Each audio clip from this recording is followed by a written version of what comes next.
È un risultato che io attribuisco fondamentalmente, essenzialmente, esclusivamente a Matteo Salvini. Lui ci ha creduto, ci ha messo anima e corpo in questa partita e soprattutto è riuscito in questo cambiamento di pelle, nel senso che è un soggetto che la Lega diventa nazionale, è un soggetto che si propone che oggi sdogana, secondo me, Matteo Salvini anche come leader europeo. Il governatore del Veneto Luca Zaia fa il punto dei risultati europei usciti dalle urne, un'analisi che si concentra sui 3,5 milioni circa di voti in più ottenuti dal Carroccio rispetto alle politiche e con soddisfazione, spiega il Presidente, sul risultato veneto. Siamo la prima regione d'Italia per Lega e penso insomma, che un governatore non può che gioire di questo, no? C'è sempre una sana piccola competizione nell'andare a guardare il dato, insomma, che il Veneto ne esca come la prima regione e la mia provincia come la prima provincia in questa partita, insomma, dà soddisfazione. Uno sguardo poi anche al voto ottenuto dal secondo partito, il PD. Vedere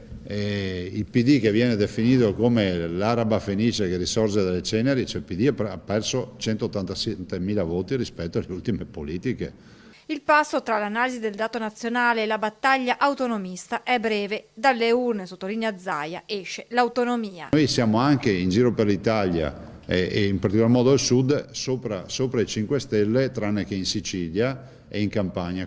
Non è vero che la partita dell'autonomia è una partita che fa perdere voti, mi spiace per chi aveva fatto questo conto. La vera partita che viene fuori dai seggi e dal voto della Lega al Sud è una partita che dice che la partita dell'autonomia è una partita nazionale. Abbiamo una parte dell'elettorato che non necessariamente è leghista, nelle viscere non è leghista, però comunque ci vota perché sa che l'istanza dell'autonomia e alcune istanze che portiamo avanti sono istanze strategiche. Matteo Salvini ha ribadito in conferenza stampa la volontà di mantenere l'alleanza con i 5 Stelle, ai quali Zaia lancia un ultimatum per l'autonomia. I 5 Stelle non possono dire che hanno un alleato che si comporta male, se poi loro vogliono rompere ne prendiamo atto.